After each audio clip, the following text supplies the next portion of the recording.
Mbak Iing nganggur 10 tahun, apakah itu Itu jadi pengalamannya pertimbangan? itu nggak terlalu bagus nanti kalau dilihat tuition Nggak bayar sama sekali. percaya hidup.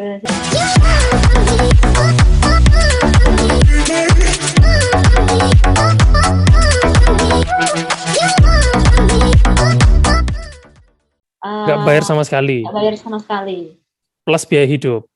Plus biaya hidup. Jadi mantap. Jadi itu dan itu masih ada peluang masih beasiswa lagi, dan aku sekarang lagi apply. Jadi ketika aku terima LOE itu, kalau kita udah dapat LOE, jadi gini intinya, kalau misalnya teman-teman mau daftar, kalau misalnya nggak dapat funding, jangan menyerah, karena ada kesempatan untuk kita daftar kampus pemerintah. Itu belum pemerintah. Oke. Ini aku lagi applying yang pemerintah gitu kan kalau pemerintah syaratnya harus ada LOE dari kampus Kanada gitu. Ya. Itu sih. Berarti gini, berarti kalau misalnya kita apply di satu kampus Concordia gitu ya, berarti itu Mbak Iing apply ke supervisor dan apply ke kampus untuk beasiswanya, atau hanya sekali apply langsung dapat beasiswa gitu? Sekali apply langsung dapat. Jadi gini, supervisor itu cuma obrolan informal. Oke. Nah, tapi kita perlu kalau perlu di record gitu loh. Jadi karena ada beberapa kampus yang dia minta screenshot. Tapi kalau kampus tuh enggak gitu. Jadi begitu si profesornya ya kamu silakan daftar. Nah, itu baru daftar ke kampus. Gitu. Jadi official kampus, kita bayar yang masukin berkas di sistem gitu. Nah, begitu kita masukin di kampus itu otomatis aplikasi itu terkonsiderasikan dipertimbangkan untuk yang lain gitu, untuk dapat funding yang lain gitu. Bahwa si aplikan Iing ini berhak untuk atau eligible untuk dapat beasiswa A, B, C, D gitu. Dan itu mungkin waktunya dia keputusannya kan beda-beda, kayak yang satu itu di bulan akhir Oktober, yang satu di bulan Januari kan. Jadi kan itu masih jalan gitu. Itu sih. Oke. Terus, tapi kalau kita mau apply ke pemerintah, kita harus apply sendiri. Oke. Ya, tapi ini sekarang Mbak Iing bisa lagi proses ya untuk apply ke pemerintahnya. Enaknya kalau kita dapat beasiswa gini, itu kita bisa ikut pemerintah sini, karena gini, kalau kita dapat beasiswa Indonesia, itu kita nggak bisa dapat pemerintah sini gitu, karena kadang-kadang pemerintah sini syaratnya tidak menerima beasiswa dari negara lain gitu. Oke. Ya. Kira-kira kalau boleh tahu processing time-nya dari Mbak Iing mencari supervisor dari awal untuk memutuskan untuk ya aku mau S3 dan mencari supervisor sampai keterima, sampai apply, sampai ngurusin visa apa segala macam, berapa lama, Mbak? Aku tuh kemarin gini, situasiku tuh aku agak beruntung ya, karena gini, aku nyari supervisor tuh cepet banget gini. Sebenarnya gini, kalau supervisor emang minat sama kamu, itu kamu dapat reply langsung, maksimal seminggu. Kalau lebih dari seminggu dia nggak reply, berarti lupakan. Nggak usah nunggu lama-lama. Jadi saat aku tuh mulai itu kan Juli akhir atau awal Agustus. Nah, saya sarankan gini, ada 2 term yang paling banyak diambil oleh mahasiswa internasional, itu fall term sama winter. Tapi yang paling banyak peluang itu fall. Fall itu September. Kalau kamu niatnya ngambil September, start nyarinya itu bulan Desember. Karena 9 bulan atau 10 bulan sebelumnya. Supervisor itu nyarinya itu, kalau supervisor nyari untuk bulan September, dia buka nyari mahasiswa itu di bulan Desember. Oke. Nah, kalau nyari yang winter itu kamu jangan daftar winter kalau kamu nggak yakin udah dapat supervisor gitu. Winter itu dibuka tapi cuma dikit few students yang diterima, dan itu hanya sangat kata mereka qualified. Karena gini, kemarin aku pas di McGill, aku nyari McGill gini, sampai ada tulisannya gini, kamu tidak perlu mendaftar winter kalau kamu tidak yakin dengan eligibilitasmu gitu, karena kalau kamu nggak dapat supervisor atau kamu nggak yakin saya mau bagus banget, jangan daftar winter gitu. Nah, kalau kamu pengen daftar yang winter Januari itu, berarti kamu mulai nyarinya itu Agustus atau Juli gitu. Jadi aku kebetulan aku emailnya itu pas tepat waktu di bulan Juli, berarti aku awal Agustus dia reply. Udah, habis itu kita ngobrol, aku submit aplikasinya itu September. Iya. September aku dapat LOE resmi itu awal Oktober. Nah, karena pandemi, jadi itu aku sebenarnya Itu tahun berapa? Berarti tahun ini tahun ya, tahun barusan 2020. 2020 ya. Sebenarnya kalau misalnya nggak pandemi, aku tuh bisa berangkat Desember kali ya. Karena gini, aku masukin study permit itu aku langsung. Nah, karena aku di Quebec, jadi aku harus ngurus CEQ dulu. Ya, Acceptance ya di itu Quebec itu kan. karena memang Quebec merasa spesial, jadi Oh ada ya, ya makanya. requirement lain. Nah, itu lama itu sebulan sendiri aku itu. Nah, itu sebulan sendiri baru dapat itu. Berarti aku kan Oktober aku apply CEQ, November dapat, November masukin study permit, ya kan? Aku dapat study permitnya itu di bulan Februari awal. Tanggal 4 Februari. Visa studi. Oh iya, bisa studi ya. Bisa studi Nah, itu tanggal 4 Februari terus langsung berangkat minggu depannya ya. Berangkat minggu depannya aku. Berangkat minggu depannya itu dari Cina apa dari Jogja? Mbak dari Jogja kan, dari Oh, dari Jakarta. Jogja, ya, ya, gitu-gitu. Nah, itu gini, aku kemarin berangkat itu sangat amat mendebarkan. Jadi aku ngecek rencana itu aku berangkat tanggal 20-an kan. Aku mau agak santai lah, pamitan-pamitan sama orang gitu. Ternyata aku ngecek di harga tiket. Satu-satunya yang harga yang paling murah cuma hari Selasa itu doang. Aku nggak tahu kenapa. Jadi udahlah beli ini karena yang lain itu di atas 10 juta. Yang harga itu Oke, tuh cuma 7 jutaan. ya. Nah, ternyata minggu setelah aku berangkat itu sudah mulai ada karantina di hotel yang mana kita harus bayar 20 juta. Hmm, Jadi ya selamat ya, dulu. untung ya. Iya. Sempat sebelum ada aturan karantina itu sudah sampai sini berarti ya? Sudah, makanya itu minggu terakhir makanya minggu terakhir habis itu terus tapi aku karantina sih sama di apartemen kan nggak usah di Iya. hotel gitu loh, nggak usah di Ya wes, selamat berarti. kagok lagi. Nah, aku yang kemarin catat yang ada yang menarik itu adalah ketika aku daftar study permit itu kan sempat dia tuh jadi ngirim karena aku punya study permit terus Hmm. sama imigrasinya dia minta membuktikan aku ibaratnya dia minta financial proof. Nah, Nah, masalahnya aku tuh lagi miss point banget. Aku tuh nggak punya financial proof sama sekali. terus? Rekening itu cuma isinya jutaan. Aku tuh saja aku tak tulis. Aku yang salutnya sama pihak Kanada itu ya. Jadi aku tak tulis. Aku kasih rekeningku apa adanya. Terus aku nulis. Aku cuma punya duit segini. Aku niat ke Kanada itu untuk PhD di computer science karena aku yakin di Kanada itu tempat yang bagus untuk aku improve kan di computer science gitu.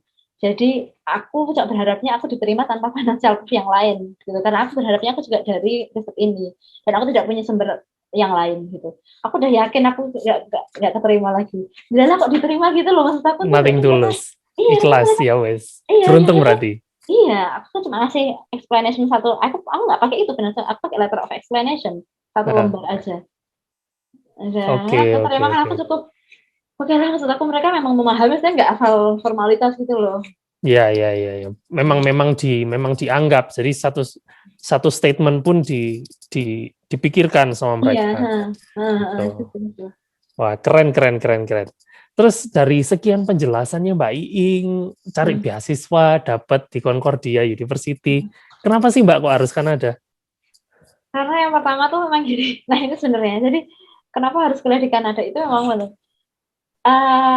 aku pikirnya masalah imigrasi sih gitu. Jadi sebenarnya kan waktu itu kan aku terima kan memang dua di Eropa sama di Kanada. Sebenarnya yang keterima di Eropa itu lebih prestisius gitu. Jadi itu salah satu the most prestigious scholarship yang ada di Eropa gitu. Cuman aku tuh akhirnya nanya itu aku memutuskan untuk akhirnya Kanada itu aku nanya-nanya sama orang yang di Kanada juga gitu sama ada desain-desain gitu. Terus mereka bilang gini, tergantung tujuanmu. Kalau kamu memang mau stay di Kanada, kamu harus ngambil kuliah di Kanada. Karena mereka itu masih memandang rendah even though kamu itu dari Eropa. Jadi apa dia mikir kan, yaudahlah aku ambil Eropa, nanti dari Eropa aku ke Kanada. Ternyata di sini itu bahkan gini ada yang mereka itu misalnya lulusannya sama, jurusannya sama, cuma yang satu lulusan Eropa, yang satu dia jurusan Kanada, Karena ada yang gajinya lebih lebih tinggi. dianggap. Gajinya tuh lebih tinggi yang di Kanada gitu. Yang Oh, ya. yang dari Eropa itu ya diterima, cuma gajinya lebih rendah gitu. Jadi kalau memang tujuannya memang untuk tinggal di Kanada, mending emang ngambil yang kuliah di Kanada sekalian, karena kan emang degree di sini sangat diapresiasi. Iya, sangat diapresiasi ya, sangat diperhatikan sekali.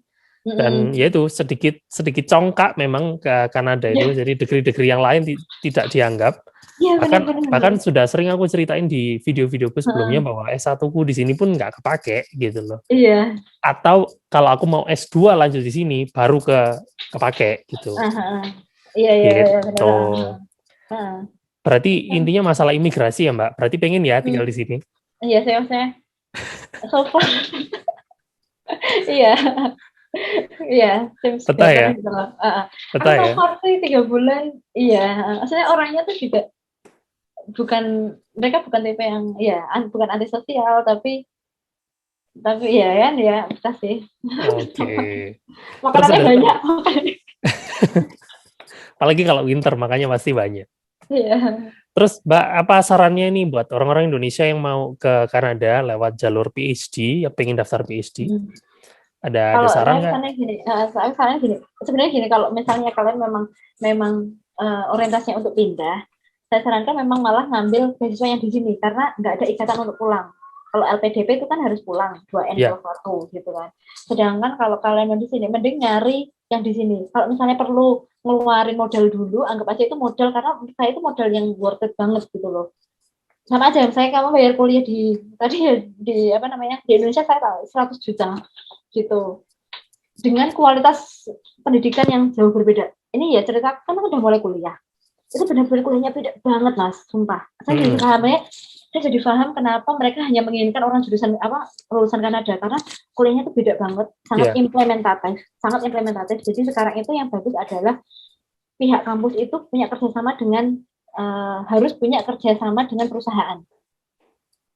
Jadi mereka nggak ingin orang PhD itu cuma berakhir di tesis di buku. Jadi benar-benar implementatif gitu. Harus benar-benar implementatif. Jadi kalau misalnya kalian mau niat untuk pindah ke Kanada atau untuk Kanada, saya sarankan untuk cari beasiswa dari kampus Kanada atau dari pemerintah Kanada. Kalau misalnya memang susah nggak dapat ya udah bayar dulu nggak apa-apa. Tapi yakin setelah masuk sini tuh ada banyak banget benefitnya. Iya, dan ada banyak. Ketika saya dapat LOE, itu ada banyak banget, misalnya kamu daftar beasiswa ini, rakyat tangannya dapat 500.000 gitu tuh, mereka duitnya banyak banget gitu. Jadi ada banyak gitu. Terus itu sih, memang caranya tuh memang harus agak tekun satu-satu, dibikin list satu-satu. Saya sudah bikin list, cuma kan jurusan saya gitu. Nanti kalau misalnya pengen ada list-list kayak contoh CV sama ada proposal yang mungkin digital, tapi memang harus keep going untuk terus nyari-nyari itu sih gitu. Oke, gitu. Berarti kalau boleh tahu, selama Mbak Iing melakukan aplikasi, menyerahkan aplikasi ke kampus, apply sendiri atau pakai agensi? Apply sendiri. Kalau S3 itu saya apply sendiri sih, karena memang itu lebih personal gitu. Kalau S1 itu kan kayaknya bisa agensi kan, tapi kalau S3 itu nanti ketika kita mau keterima itu ada proses diskusi, kamu keterima tapi kamu dapat uang, nggak gitu loh. Jadi sebelum dia mengeluarkan LOE. Seperti interview gitu? Iya, tapi bukan, ada yang sifatnya interview, ada yang sifatnya dia dapat email. Kalau temanku tuh dapat email. Gitu teman-teman, jadi udah jelas ya kalau misalnya kalian mau S3 di Kanada dan kenapa kok harus S3 di Kanada. Mbak Iing sudah menyebutkan bahwa benefitnya banyak, untungnya banyak. Jadi kalian nggak usah ragu, nggak usah bingung, nanti nggak dapat beasiswa tuh. Mbak Iing sudah menjelaskan bahwa banyak sekali beasiswa di dalam Kanada, nggak perlu pakai beasiswa di luar Kanada, dari siapapun itu, di dalam Kanada sudah banyak. Dan again, guys, riset itu paling penting. Mbak Iing, riset dari sebelum apply, untuk memutuskan riset untuk cari kampus Kanada berapa lama, Mbak? Sebelum Desember 2019. Aku memutuskan hasil riset itu ya setelah lulus S2 itu sih. Kapan itu berarti? Juli 2019 ya. Juli 2019 dan Desember 2019 Mbak Iing apply. Berarti butuh sekitar 5-6 bulan untuk riset. Iya, tapi itu Riset. memang perlu apa namanya grow up. Nah, itu tetap riset, cari tahu, cari supervisor siapa yang bisa, yang punya proyek terutama, jangan yang nggak ada proyek dan nggak ada duitnya, karena memang akan susah untuk di beasiswa ke depannya ya Mbak ya. Nah, saya mau Gitu. cerita dulu satu lagi. Boleh. Jadi bagusnya sini supervisor itu sangat amat peduli dengan dirimu secara personali. Hmm. Artinya gini, kalau di Indonesia nggak tahu, saya kan malu misalnya, nak Pak saya nanti dapat duit berapa, itu kan kayak belum mulai kerja kok nanya duit gitu. Iya, tabu. Nah, Kalau di sini itu penting. Jadi mereka tahu betapa duit itu penting buat kamu. Jadi begitu aku nyampe sini, pertanyaan pertama supervisor adalah, kamu duitnya gimana? Kamu udah punya SIN number belum? Segera apply karena mau tak kirimin duit.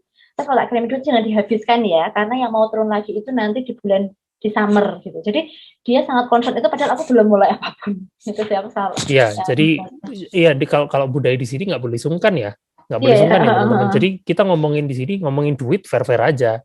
Duitnya ada nggak ada ya sudah tinggal. Duitnya ada nggak, proyeknya ada nggak, lanjut jalanin aja terus gitu. Jadi bukan tipe-tipe kayak kita Mbak ya, tipe-tipe orang Jawa Timur, Jawa Tengah sungkan harus iya ya nggak boleh. Di sini harus jelas semuanya gitu. Dan universitas di sini teman-teman nggak cuman, jangan lihat yang top university-nya, tapi banyak di sini juga university yang acceptance rate-nya juga tinggi dan masuk 20 besar ranking di Kanada. Jadi itu juga bisa jadi pertimbangan kalian kalau mau apply PhD gitu. Dan rencana setelah PhD langsung apply PR? Iya, langsung apply PR. Kok bisa malah sebelum tapi ya? Dulu katanya kan bisa, katanya kan dulu bisa kalau kita PhD apply PR bisa, tapi sekarang kan nggak bisa, harus lulus dulu. Oh, harus lulus dulu. Oke. Terus kalau misalnya bahasanya Mbak harus bahasa Prancis atau bilingual?